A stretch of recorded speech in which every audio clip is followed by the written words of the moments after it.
Dans cette vidéo, on va parler d'un petit appareil. Cette vidéo, c'est plutôt pour des gens qui réparent des iPhones. C'est pas pour tout le monde. Donc, c'est un petit appareil qui vient d'Allemagne. C'est la compagnie SmartMod qui le fait. Il vient d'apparaître, ça fait un mois et demi, je crois qu'il a sorti. Ça coûte dans les 150 euros, 160 euros, frais de port comprises. Donc, c'est quoi comme appareil, qu'est-ce qu'il fait et pourquoi, si on a un atelier de réparation, on a besoin de ça. Donc, tout simplement, euh, avec tous les câbles qui existent sur le marché, les câbles de recharge pour les iPhones, on voit de plus en plus des problèmes des batteries, mais aussi de circuits de charge. Qu'est-ce que ça veut dire? Des fois, quand votre téléphone ne veut plus charger, c'est pas forcément le dock, donc le connecteur de charge, soit la batterie à l'intérieur du téléphone, mais ça peut être le circuit de charge. Le circuit de charge, c'est un petit composant en fait sur la carte mère euh, qui est endommagé suite à l'utilisation des câbles non conformes ou non certifiés Apple. Comment reconnaître un câble certifié, non certifié? Euh, on a sur l'emballage du produit, il doit toujours y avoir, si c'est, on va dire, si on n'achète pas de chez Apple, on l'achète chez Carrefour, sur Amazon, peu importe, il faut toujours que le câble a le logo MFI. MFI, ça veut dire Made for iPhone. Donc ça veut dire que le fabricant de cet câble a payé une licence chez Apple pour pouvoir fabriquer cette câble. Tous les câbles que vous trouvez à moins d'1 euro, moins de 2-3 euros sur eBay ou même chez les commerçants un peu dans toutes les villes de France, ils ne sont pas certifiés à 100%. Parce que je sais que le coût d'une licence par câble, ça revient à 1,25 $. Donc, on ne peut pas faire un câble et avoir de profit sur un câble si on le vend à 1 euro et nous on doit payer une licence à 90 centimes. Donc vous n'allez pas me dire que pour 10 centimes ils vendent 5 millions de câbles et c'est là le profit.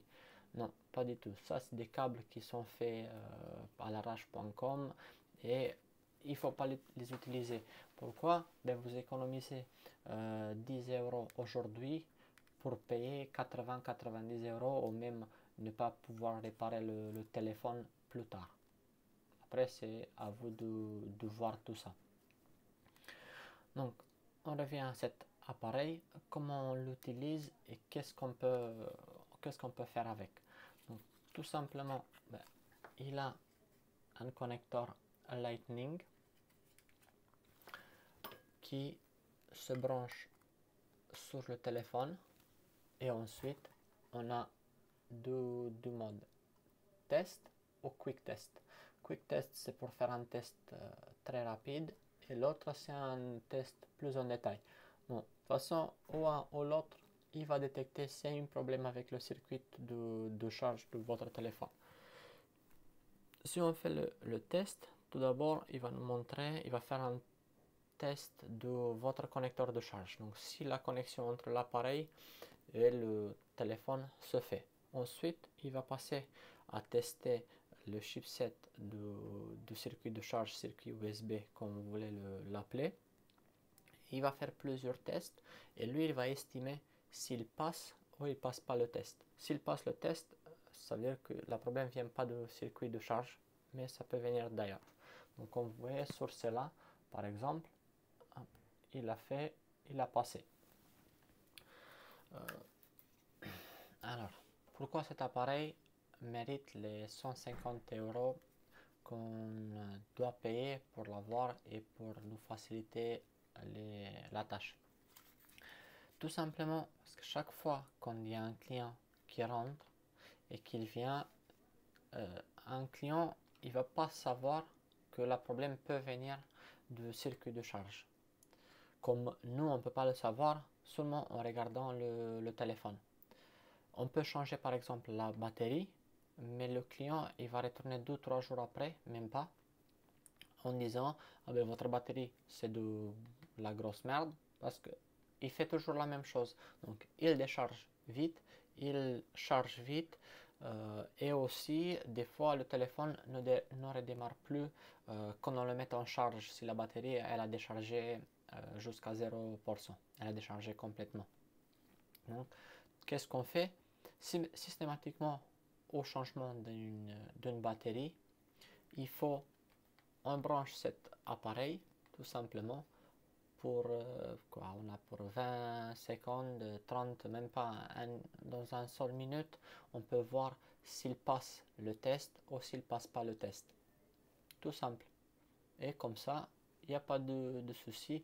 On explique au client, mais attention, si vous voulez seulement changer la batterie, sachez que vous avez un problème de circuit de charge et d'ici peu, vous allez retourner parce que ça tient pas la batterie ne tient pas la charge ou que votre téléphone ne veut pas charger, il ne veut pas se connecter à iTunes et ensuite suite. Et comme ça, on peut faire une réparation complète, batterie plus circuit de charge et au moins le client il est tranquille, il rentre chez lui, le téléphone charge comme il faut, il ne décharge pas. Donc j'ai vu des iPhone 6 par exemple, on le mettait en mode avion, on le laissait comme ça pendant 3 heures, il déchargeait de 80 à 0% en 3 heures sans faire quelque chose avec l'écran éteint, donc verrouillé, sans un consommateur. On a changé le circuit de charge avec la même batterie qui est HS en mode avion, il tenait la nuit. Donc il se déchargeait à peine 4-5% pendant la nuit sans rien faire. Donc un téléphone qui décharge très vite sans rien faire, sans être connecté à un réseau, sans tourner en vidéo ou sans avoir l'écran allumé, c'est pas normal qu'il décharge. C'est quelque chose, il y a un défaut quelque part. Après, sachez que des fois, on ne peut pas trouver la solution. Soit c'est la batterie, soit c'est le circuit de charge, soit c'est le connecteur dock. Si il y a aucun des trois, bah, soit on cherche plus loin si ça vaut le coup, sinon bah, on laisse tomber, c'est fini pour cet iPhone quoi. Et voilà. Donc, je vais mettre un petit lien dans la description pour cela. J'ai rien à gagner, j'ai pas de lien affilié sur cela. Je le trouve très bien. J'avais peur quand je l'ai acheté que ça va pas marcher. Mais je l'ai testé. Là, ça fait déjà depuis au moins 2 semaines. Et il a l'air de fonctionner très bien. Il fait bien son boulot. Voilà.